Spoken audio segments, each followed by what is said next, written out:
Good afternoon, and thank you for standing by. All participants will be in a listen-only mode until the question and answer sessions of today's conference. If you would like to ask questions at that time, please press *1 and record your first and last name. Today's conference is being recorded. If you have any objections, you may disconnect at this time. I would now like to introduce your host for today's call, Mr. Jared Liu. Sir, you may begin. Great. Thanks, everyone, for joining us. This is the Brown Bag Lunch Series, which is a monthly webcast series held at the lunch hour. The trainings leverage local successes by amplifying to a larger audience two model organizations' methods, materials, and approaches. Sessions are planned to last no more than an hour. There will be two presenters speaking on the same topic from slightly different perspectives, each for 10 to 15 minutes, followed by 5 to 10 minutes of questions and answers each. This is a program of the Alliance for Community Trees, and if you are not a member, I encourage you to consider joining to support programs like this and other programs. I want to thank our sponsors for the call today, the Home Depot Foundation and the USDA Forest Service. Today's session is Adult Workforce Training. The green industry is a $40 billion market and increasing quickly. In many sectors of the green industry, including tree care, there is a job for every trained worker available. Some communities have caught on, and others are offering adult workforce training to expose high school graduates and at-risk young adults to these career opportunities.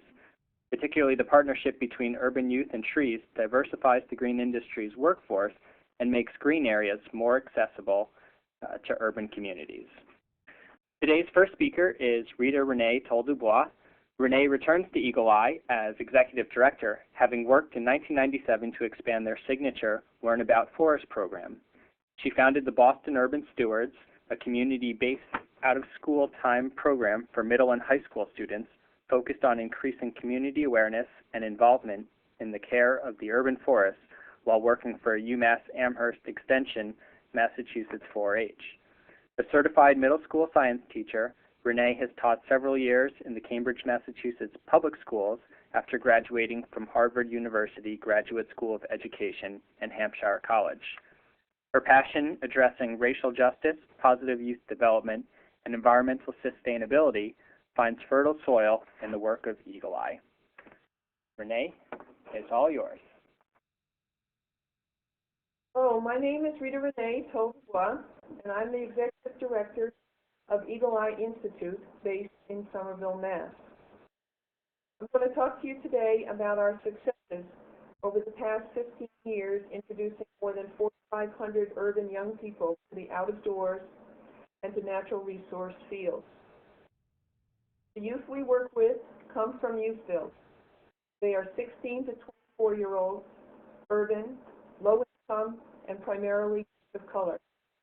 They're all on track to complete their GED, gain job skills, and secure a position that puts them on the path to a sustainable career to provide for themselves and for their families, as many already have children.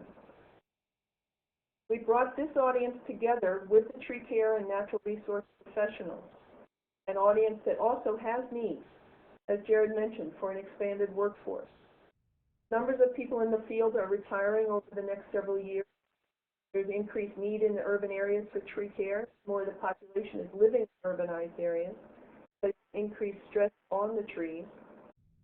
With the emphasis on climate change, there's more knowledge about the role trees play and their value to people, with increased demand placed, but not necessarily additional people getting involved. That brings us to a situation where there's a large pool of people, urban young people, interested in getting jobs, and another large pool of people, the tree care professionals, looking to expand their workforce. Eagle Eye brings these natural allies together to meet each other, gain experience, build value in pursuing an ongoing relationship of mutual interest and benefit. To date, we've introduced more than 1,100 Youthville students to the tree care and other natural resource professions. We've built capacity in the Society of Municipal Arborists. Several private tree companies worked with our state urban forestry program and had a Trees Are My Friend campaign targeted specifically to urban people. In 2005, anticipating the growth of the green industry sector and the increased need to find qualified workers, Eagle Eye launched green Industry Career Pathway Program, a partnership with the Massachusetts-based Youth Build USA, one of the largest youth and workforce development organizations in the country, and the Trustees of Reservations, the country's oldest regional land conservation organization and a statewide Massachusetts organization. Eagle Eye is assisting Youth Build USA to build the capacity of 6 of their Massachusetts affiliate sites to open and sustain a green industry career pathway, where jobs in green and open space, tree care, and landscaping complements their emerging green building construction program. Our other organizational partner, Trustees of Reservations, approached Eagle Eye to assist them in diversifying their organization, their membership, volunteer base, and their workforce, and also to build their organizational and staff capacity to effectively engage an urban audience. So what is it that we do? We bring these groups of people together in a series of day-long sessions over a period of months. All partners commit to this program. Eagle Eye's programming model is based on 3 essential components: building a basic environmental awareness, developing responsibility, and cultivating leadership. We've developed programs for each component: learning programs, stewardship programs, and career bridging programs. The Green Industry Career Pathway with Youth Build and Trustees brings all 3 program elements together in one series of sessions over 9 months with the same audience. The first experience is our signature program, Learn About Forest, which introduces the young people to a forested natural area. This can be a transformative experience, as many of them have never been out of the city into such a natural wild area and have little positive experience in association with nature. We're also introducing tree care, conservation, natural resource professionals to the audience, to these urban young people. Today offers a structured sequence of experiences, learning, hands-on instruction time where the professionals share with the young adults their skills and passions.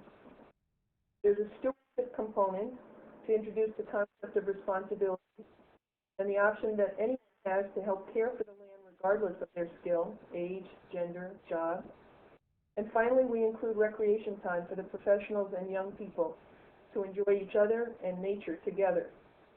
We feel it's critical to introduce these urban young adults to the full palette of possibility the natural resources can provide, for recreation, for community engagement, as well as for a rewarding career. It's also important, we have found, to engage the professionals to share themselves and nature with the youth in these different ways, and not solely as instructors. For everyone to step out of their comfort zone and come to each other and be able to let down some of the barriers. The next session is a stewardship day, a chance to expand the earlier experience and engage more about the need for people to take action, be responsible, and care for the natural resources, be they in the rural areas or in the city. Youth often work with the same professionals. The relationships and familiarity is strengthened. The connections between the city and these other forested areas are discussed. We find that many of the young people then return home, their eagle eyes now open, and begin to see the trees they've been walking by, to recognize them, have reactions to their health, and begin to see different possibilities for their own future. The third in our series of introductory sessions is an Intro to Arboriculture Day. We bring in the private side and higher education. We set it up with stations so youth circulate groups to spend time with the professionals and their equipment, learn more about the jobs, the pay, the experience, and education needed. They learn about schooling possibilities. We incorporate a stewardship element, usually planting one or more trees, as well as a recreational and adventure component that relate to tree care, tree climbing. This is a particularly good activity as it has the youth depend on themselves and the professionals, and places the professional in the role of supporting and encouraging the youth to succeed, to pass their fears, and reach greater heights. At this point, the youth who have an interest continue with additional sessions, more focused on building specific job skills. One of the programs we find very successful is the 3-day intensive. This adds the element of overnight camping, extending the recreational skills, and providing an extended experience in the woods, which allows for different relationships to evolve. Tree care skills are developed, chainsaw training, tree climbing, pruning. Work is done that the site needs, and there's always time for fun. The bottom line is that we have found we need to provide enough positive experiences for the young people in the outdoors, with enough details about the job, skills, pay, and enough time in with these professionals for the young adults to become comfortable, informed, and have their interest piqued enough for them to consider the possibilities. You see below the second quote, very common. When I first came, I kind of wanted to leave already. It looked like it was going to be boring. After coming here, it's very interesting. I'm leaving open-minded, wanting to try new things. Similarly, we need to introduce this audience to the professionals. As we've said, many of them come with their own perceptions that need to be dispelled. And that's the upper quote. When I came here, I thought I was going to encounter resistance and a lack of interest. What I found is that I was wrong.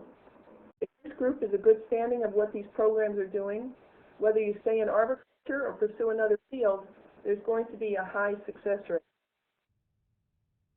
We found that by having the organizational partner trustees step up, not only to provide these training experiences, but also to put jobs on the table.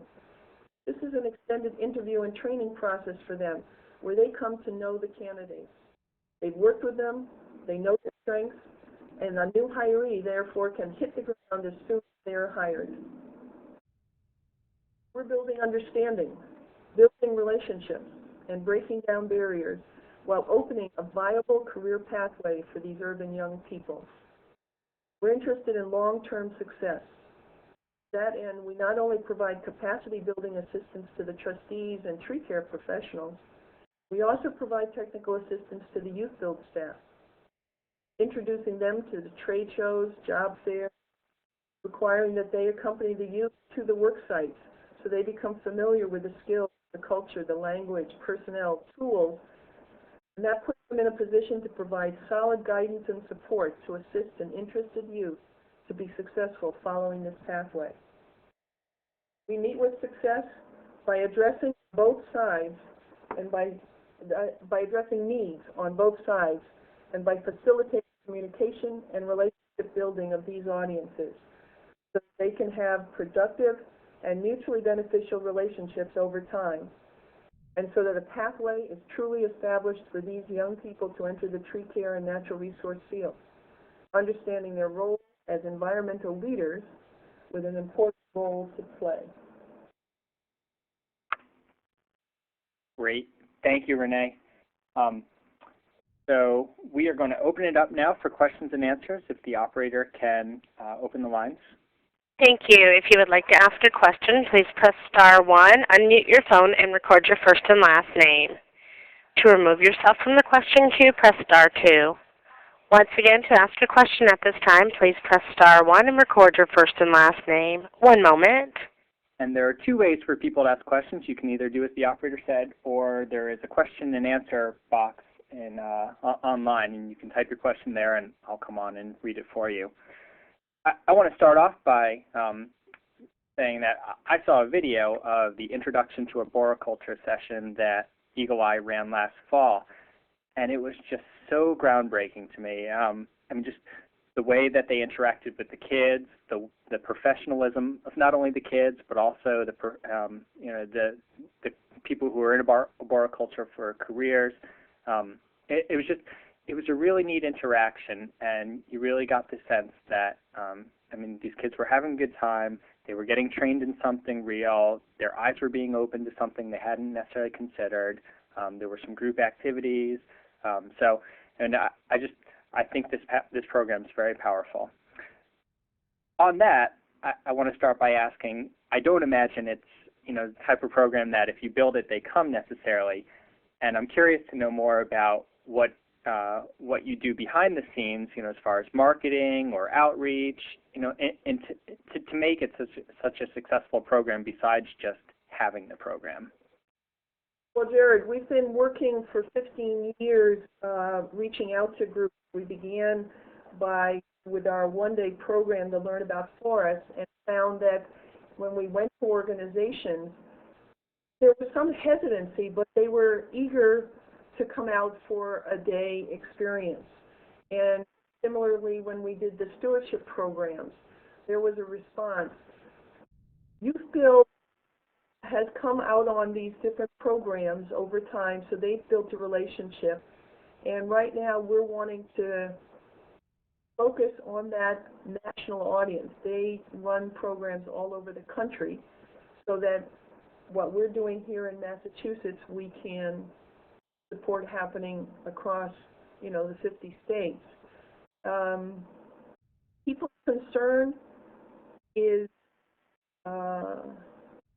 addressed by giving them chance to see the videos, having them come out and observe, having them get to read or talk and meet with people who've been through the program. But as you said, these days with the green industry so much in the news, there's a lot more interest if they're jobs. Right. So marketing almost gets done for us. Okay, well, let me turn to some questions. First is, do you know of any programs that combine urban forestry and recovery programs for people committed to recovery from drugs and alcohol? This person is in the Northampton area, and they said, we had the honor court where men from Virginia in halfway houses performed service by cleaning up the streets daily, emptying trash cans and treescaping. This is no longer in existence, but are you aware of others like it in the country? I'm not aware of programs specifically on recovery. I am aware of Job Corps in New Jersey. I think in some other places have taken at-risk populations, which I say a recovery population is an at-risk population, and provided this link to the natural world and tree care job skill training. But I'm not aware of any specific programs. I'd be interested if others are. Okay, and I'll also mention that after this session, we produced a resource list. Since we can only spotlight 2 groups on this call, but there are many other groups that do work like this, we put together a resource list so you can learn about other such things. And off the top of my head, I'm not aware of it, but that's where everyone else on the call comes in, is that if you suggest it, then I'll certainly publish it in the resource list so everyone can use it. One of the things, Jared, is, and others that are listening, is that as we develop this model, what we've done in the past with our models, and we will, is produce a how-to guide so that an organization can contract with us, have the how-to guide and the technical and human assistance to see them through developing a successful program. Because we understand that this work that we're doing with trustees in Youthville does have this wider application, just as the questioner offered. Many people could benefit from a connection with nature, and we will certainly need more people involved in the career side. When will that guide be available?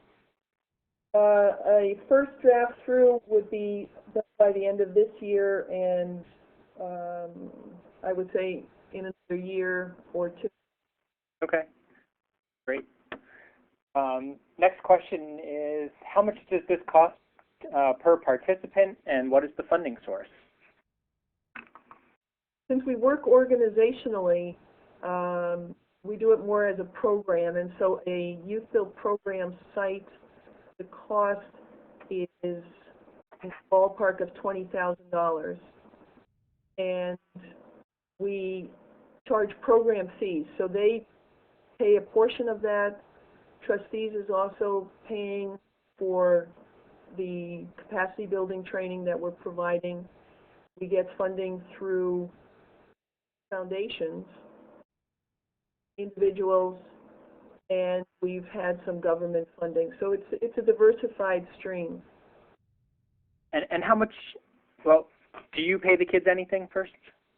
So because of them already being in Youth Build is paying the youth in many cases to participate in the overall Youth Build program, and this Green Industry Career Pathway is part of their overall program. So they receive payment as they're going, and then we're brokering these job placements so that other people are paying. It's a cost effective. We're bringing the people together to be together, and then if it's an employer, that's who's going to pay them. And is that a major sticking point for the kids? I mean, what are we competing with? You know, are there these other jobs that are paying substantially more that, you know, just makes it for a tough market for us? We found that that's sometimes the case. Transportation accessibility to the work sites is probably one of the key elements. Folks are looking for a job pathway and some security so that once we see building that pathway of giving them internships, seasonal jobs that can build a base of experience that they can get a long-term job. It's really about the accessibility, and in cities being able to open up more jobs for these youth right close to their home would be very positive. Much of the tree care work has been outside of the city, so that can be a sticking block. I think what is the other competition is, and you alluded to this, Jared, many of the young people don't even know about the range of jobs that are available related to the environment. And so they're not even considering them. It's not familiar. So that's why we put this time in up front to get them familiar with a broad range of environmental issues, job possibilities, educational, further training, so that they know what the field is and they can find where their interest. You know, we all go with what we know, and if we don't know it, we're not going to seek it.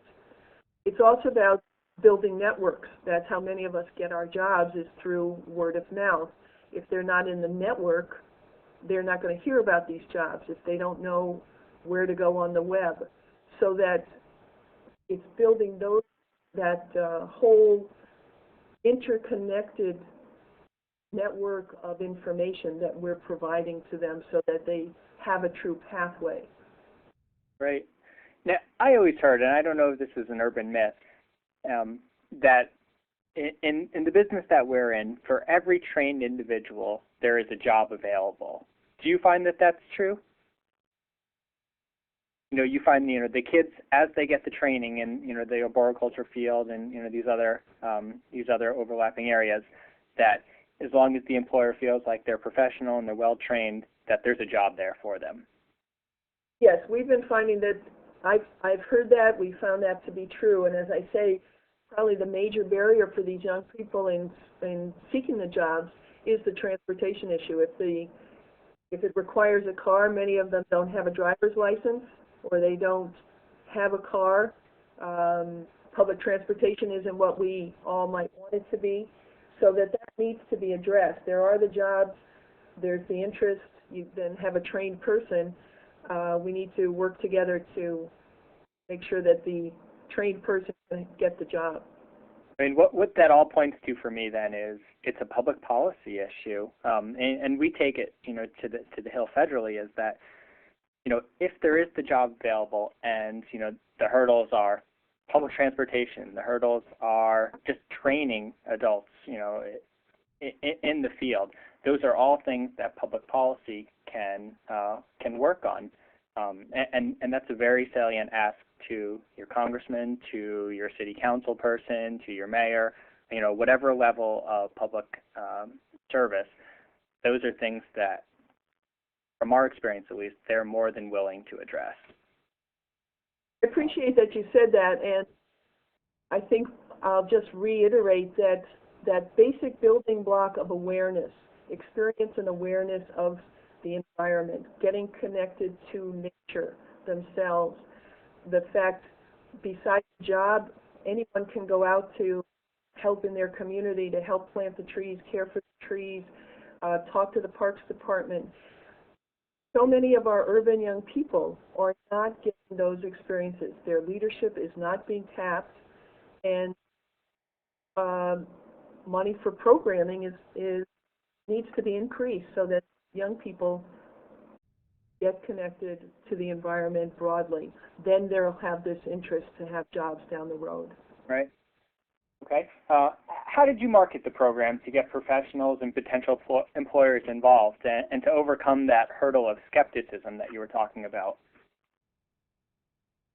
Well, actually, there is an interest. As you said, there are the jobs. They're looking for jobs. We've heard of companies that fly people up from Texas in order to fill the position. So they're definitely interested in having more local people. The hesitancy may just be that it's a new audience, and our role of brokering that relationship, providing structured days, being on site, finding the people for them, has really helped. So we don't find too much resistance. Okay. Well, what about for retaining participants? Do you find that there are certain incentives that you've had to offer to retain participants, aside from the pay?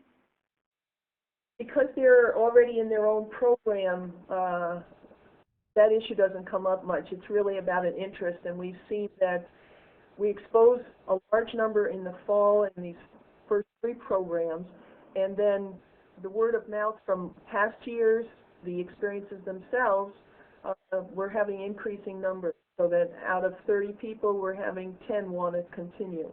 And we see that as a pretty standard percentage that's from an exposure to folks that really want to follow up more. And then we've had as many as 5 from a site be interested in checking out jobs. And how many youth participate in a typical session? The sessions, we keep them relatively small, looking at no more than 15 or 20 on our larger sites, other than the introduction to arboriculture, where we can handle larger groups. The program days keep small so everyone can get some individual one-on-one time. Do you follow up with participants after they've completed your program, and do you know how many of them have continued on into either an arboriculture or green field? This particular partnership, we're in the 3rd year, so that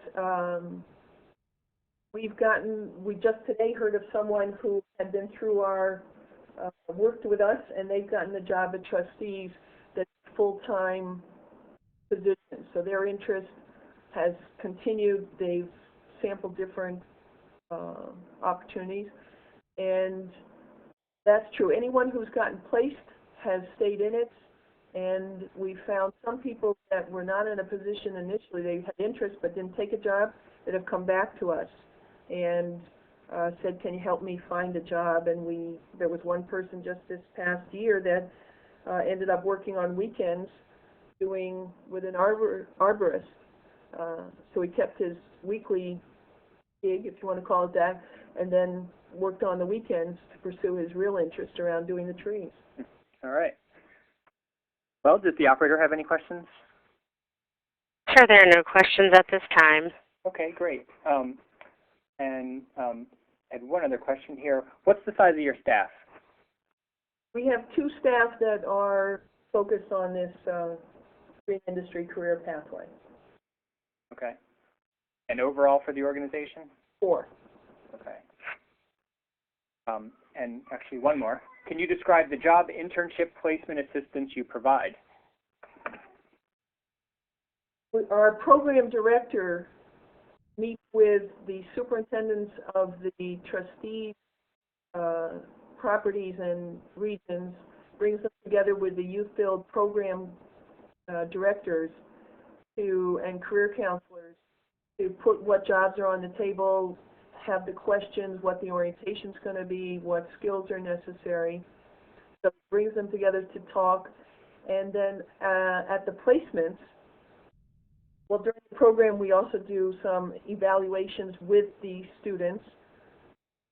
Once they're placed, he maintains contact with the site supervisor and there's any issue, he's available to help problem solve. All right, great. All right, well, thanks again, Renee. We will hold all additional questions until the end of the session, and we're going to turn it over to our second speaker now. Trees Forever Field Coordinator Karen Brook has coordinated the Growing Futures program for 4 Oaks of Iowa in Cedar Rapids in 2006, and for 4 Oaks, the Iowa Juvenile Home in Toledo, and Metro High School in Cedar Rapids in 2007. Karen has a Master's of Science in Resource Development from Michigan State University and a BS in Natural Resources and Environmental Sciences from the University of Illinois at Urbana-Champaign. She has extensive experience coordinating programs with students and volunteers of all ages. All yours, Karen. Okay, thanks a lot. And I'd like to thank ACT for inviting me to speak today.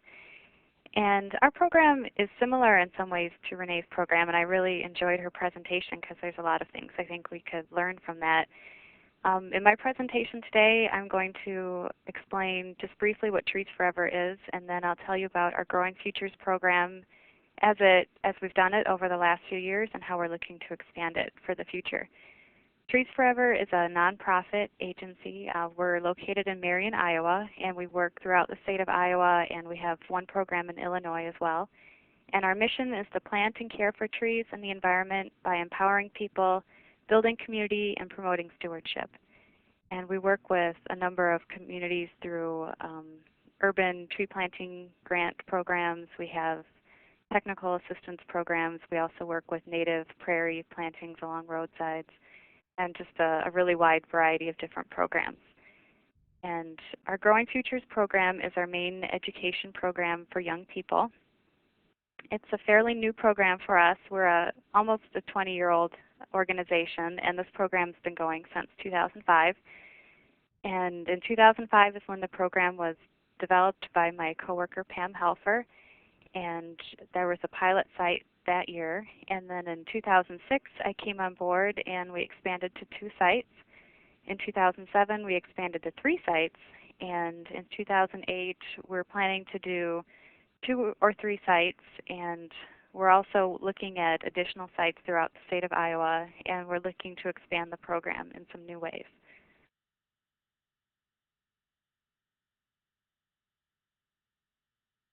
Okay, our funding sources, we also have a broad range of funding. We get funding from the state of Iowa through its REAP program.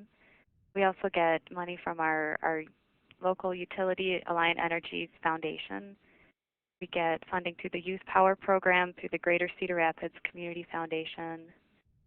We get funding from the Iowa Juvenile Home Foundation, from the Irwin Andrew Porter Foundation, from a private individual donor who works with the program locally, and also from the Rockwell Collins Charitable Corporation.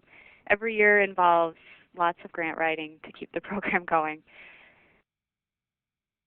The motivation for the program is that there's a lot of local and national research showing the concept that there is a need for trained people in the green careers, as Renee talked about, and we were hoping that our program can become a national model for exposing youth to different green careers.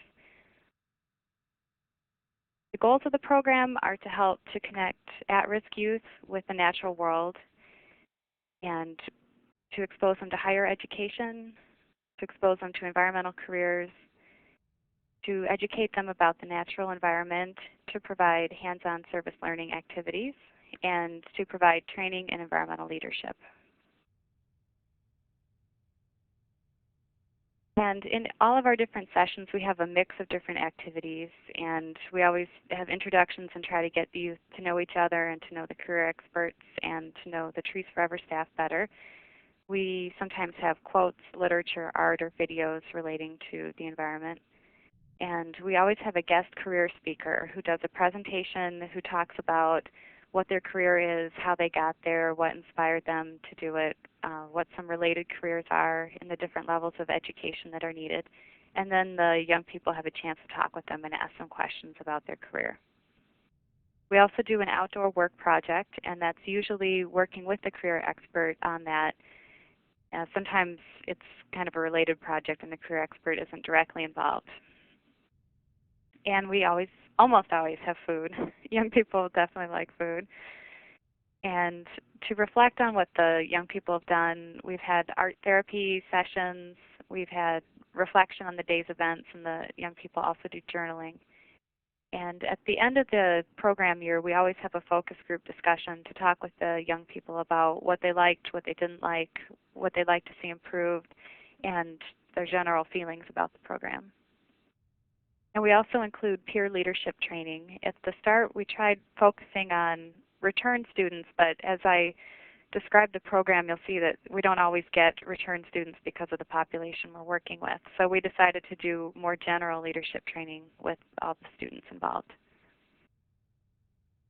So I'll tell you about our different sites that we've worked with over the last few years. And the organization we've worked with from the start is called Four Oaks, and it's a nonprofit that provides social service activities and programs. It gets a lot of funding from the state of Iowa. And we work with 2 of their residential programs for youth who either have had problems with the law or are in bad home life situations and need to be in a residential program where they're getting counseling on their behaviors and just adjusting their skills and their attitudes for life.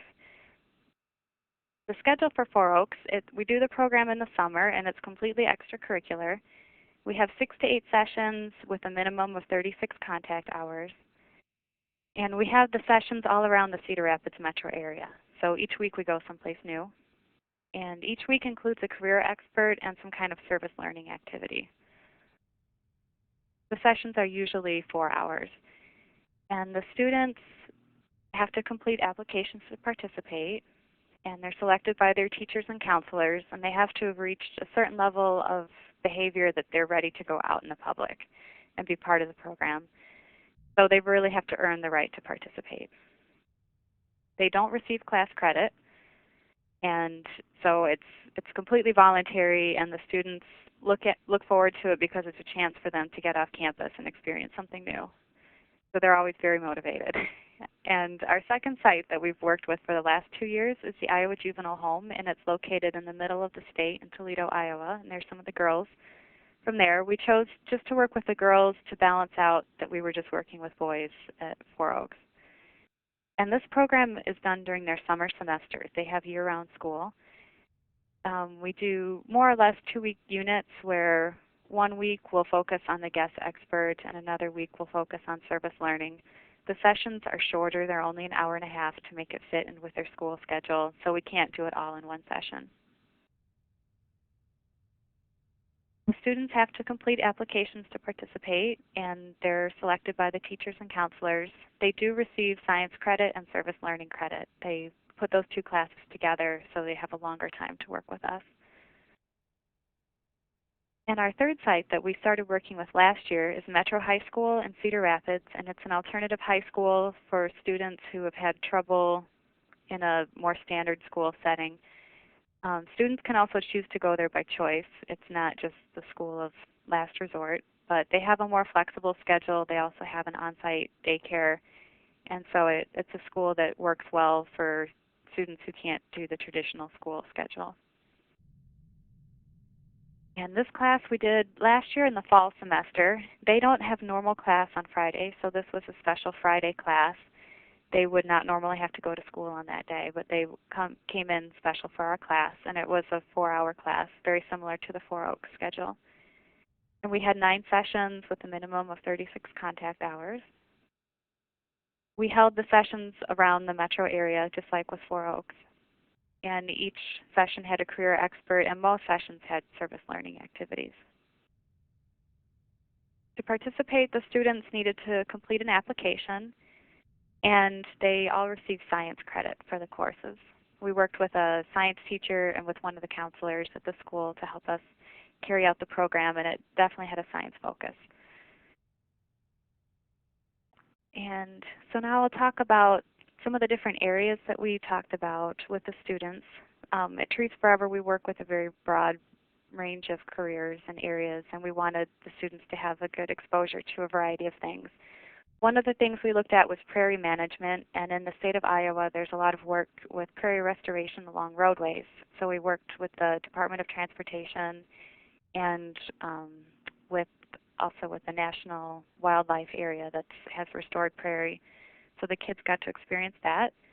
We also worked with water quality, showing them fish sampling. We worked with limnologists from the University Hygienic Lab and from the Department of Natural Resources. We've worked with community forestry with our staff and with landscaping staff from the juvenile home. And if the conditions are right, we've had the kids plant trees. It's a little difficult in the summer to plant trees.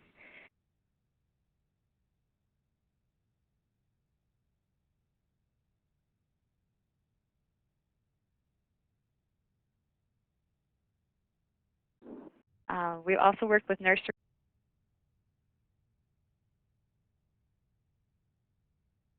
and landscaping. We've worked with landscapers and grounds people from private businesses. We've worked with private nurseries as well.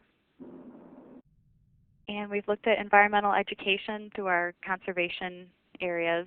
The kids got to learn about those kind of careers.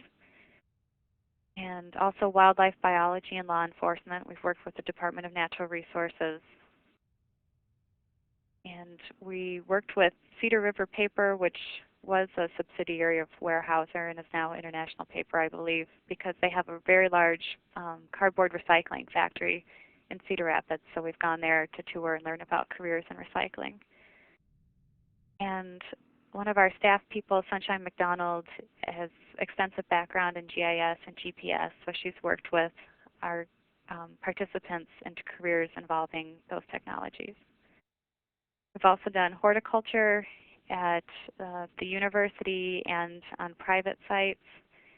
And agriculture, we've worked with a community-supported agriculture farm, and the kids have done both animal and vegetable work. Those are the areas that we've looked at. To evaluate the program, on the initial application, they have to tell us their interest level, their level of outdoor experience, and if they've thought about careers in natural resources before. And we tested some basic knowledge about the environment, and we've also asked them about their attitudes towards education and future careers. And then in the exit survey, we ask similar questions. So we retest the knowledge and compare to see if there's an improvement. And each year we've seen levels, increases in their knowledge and also in their attitudes towards the environment. The value of career planning and education. Often we ask if they're considering education beyond high school, or if they're just trying to get through high school, or if they don't even care. And that one changes a lot between the beginning and the end, because I think they see that education is necessary for the different kinds of jobs. It's not always a 4-year degree, but it really is necessary, and they get excited. And we also see increases in their self-esteem and confidence through the program. So for the future, we are always looking to secure sustainable funding. That's been a major challenge, the amount of time that we have to put into gathering funding from different sources. And we are continuing to outreach to new partners, and we're working with a lot of the same partners as well who have really been great to work with over the last few years. So we're looking for new sites, and we're also looking for new careers. A couple that I'm hoping to look into this year. One is the wind energy industry, because that's become a major player in Iowa, and we have wind turbine manufacturers right here in Cedar Rapids. And we're also interested in looking at things like landscape design, and there are firms that are interested in working with us. And we're also expanding under the umbrella of Growing Futures. We're hoping to expand to some new programs. One is a paid youth employment program, and this is something that I'll tell you a little bit more about in the future. But we know for kids, especially students who are at Metro High School who aren't in a residential setting, they sometimes need a little bit more inspiration to come and join a program, and we feel like a paid employment program would help them get involved. And we're also doing some outdoor school classroom design. So the proposed youth employment program, we're targeting youth who are 16 to 21 who have barriers to employment. We plan to do training and work for 8 hours a day, Monday through Thursday, and that will include 5 hours of job skills training. We plan to have the young people meet at Metro High School because, as Renee mentioned, transportation is a major issue, and we found with Metro last year, sometimes it was hard for the students to even get there, and we know that they'll have a very hard time getting to the different work sites throughout the Metro area. So Trees Forever plans to provide transportation from Metro to the work sites in a rented van.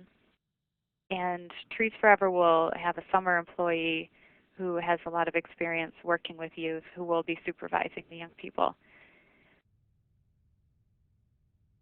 And our program partners that we are hoping to work with next year are Metro High School and the Creating Futures program, which is a Workforce Improvement Act program in Cedar Rapids, which already does job skills.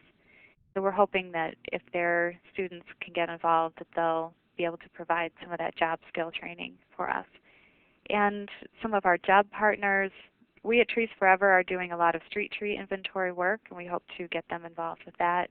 Also, the City of Cedar Rapids is interested in having the youth help, as well as Linn County Conservation and the Indian Creek Nature Center. And the program will go forward this year if we get grant funding from the Iowa Department of Transportation. And we're hoping to look for other broader sources of funding for future years. And some of the work that they might be doing would be this year would be related to transportation corridors. So street tree inventories, trail maintenance, potentially garbage removal, and landscaping along roads and trails. And the other part of our work that we're hoping to do under the Growing Futures banner is outdoor classroom design to get a broader number of students exposed to the outdoors and to different kinds of careers in the environment. And what you see there is the Vinton Shellsburg School. It's a new high school, and that school district is very interested in having the students learn more about agriculture because they're in a very agricultural area, but not beyond just the corn and beans, looking at horticulture and conservation practices and agroforestry and different things. So some of our staff who have a lot of experience with design are working with the school system on that. And then through our different grant programs, we're hoping to be able to fund some of those plantings. So we're hoping that that's something that we can take throughout the state so that it's not just a few students who are learning about careers in the environment and getting connected, but that a lot of students through their school experience would get that kind of connection. And there's another picture of the beginning designs for that. So they're looking at agriculture, biorenewable fuels, agroforestry, and a lot of different possibilities for future careers. So that is the end of my program, and I'm happy to have questions. Great. Thanks, Karen. Mm-hmm. The operator can open up the lines for questions, please. Thank you. Once again, if you would like to ask a question via the phone lines, please press *1 and record your first and last name.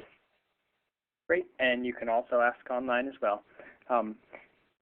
I think that's just fantastic. I'm not as familiar with the Growing Futures program, but from everything that I see and hear, I just think it's so comprehensive and it's so well established. I'm just so impressed. I think there are a lot of success stories here in both presenters for the larger community.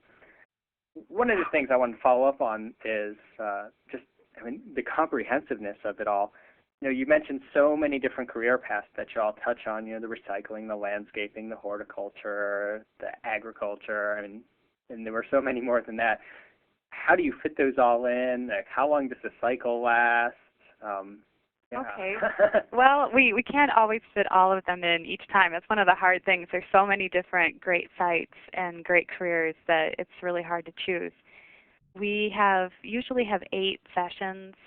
At least in the Cedar Rapids program, we usually have 8 sessions. So the downside is that we only get to spend 1 session on each of the different career topics. But that's how we're able to get that variety. Okay. So and it's how do kind you of a broad determine which career path to include or which to, maybe in some cases there are some you exclude, but you mentioned that, you're trying to get into wind power some. Mm-hmm. How do you determine what direction to take the program? A lot of it, when we started, was connections that we had already with different careers, and then the students will come up with things that they want to learn about, Like agriculture was one that came up in the first year. Some of the students said it would be great to go to a farm, so we made sure for the next year that we integrated that.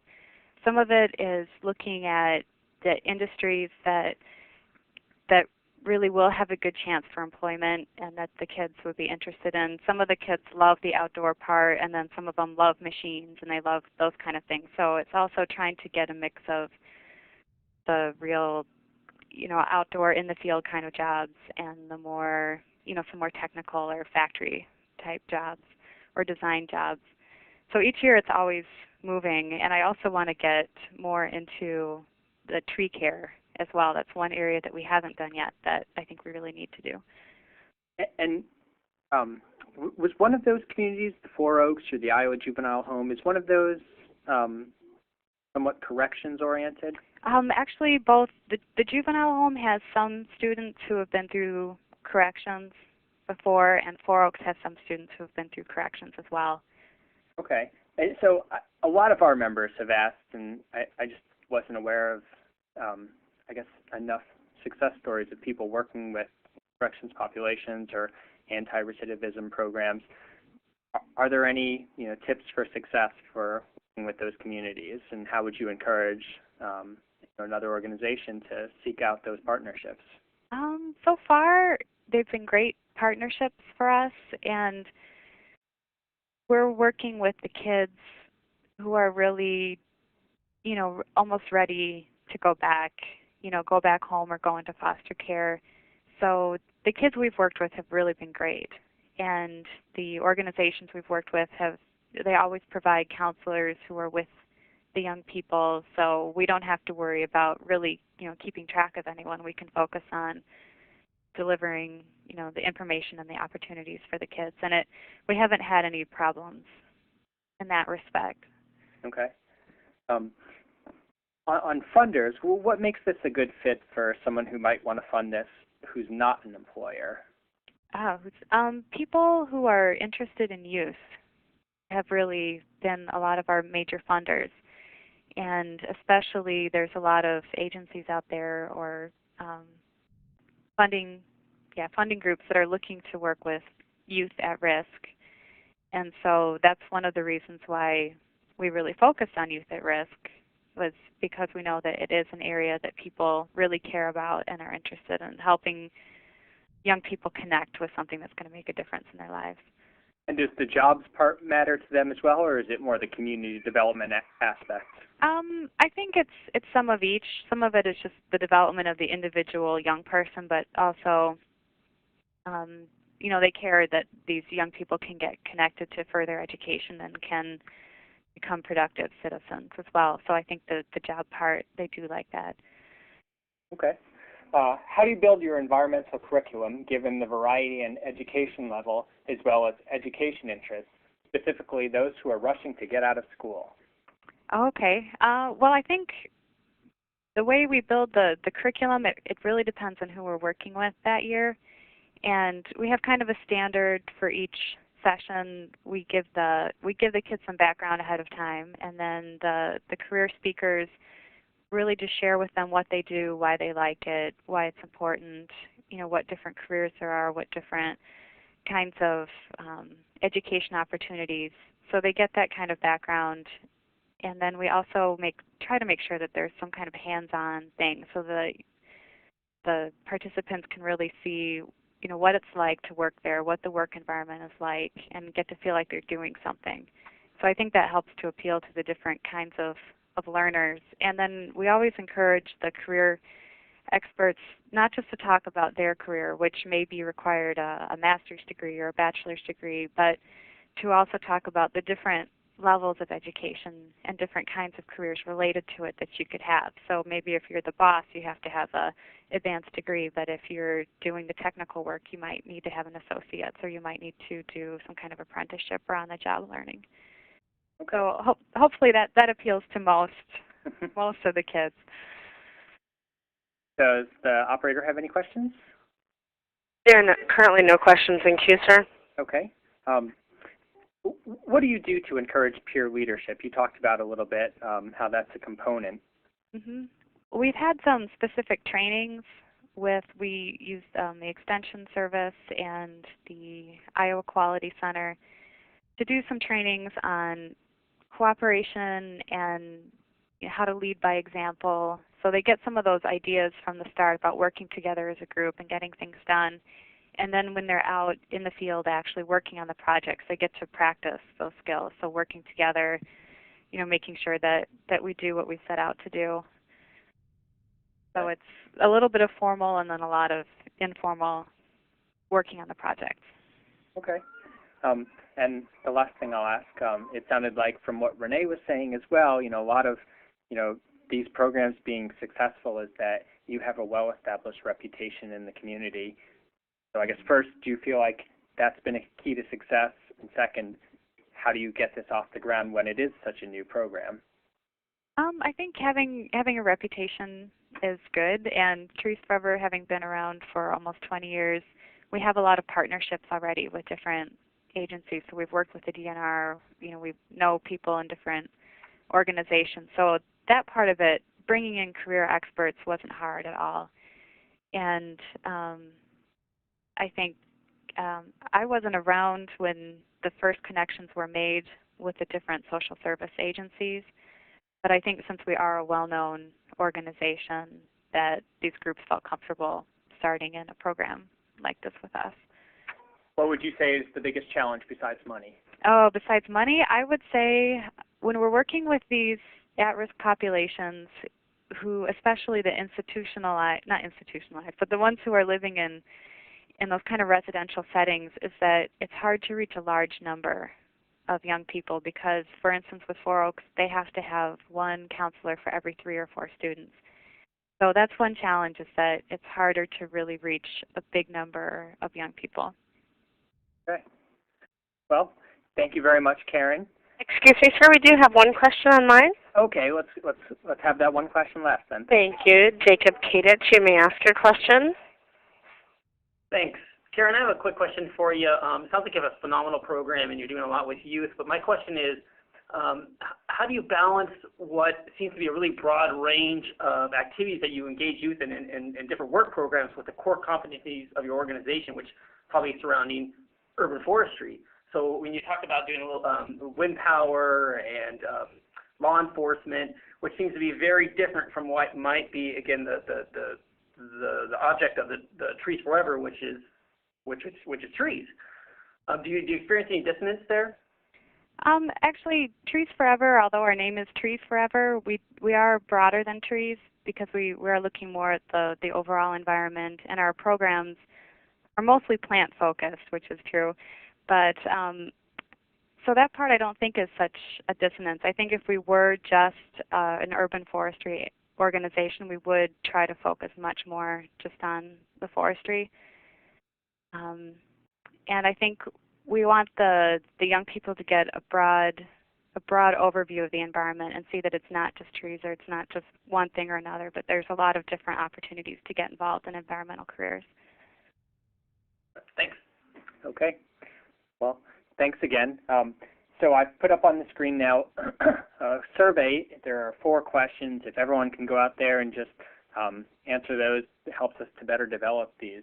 I would appreciate that a lot, and I put it in the question and answer area too, so you can copy and paste it a little easier.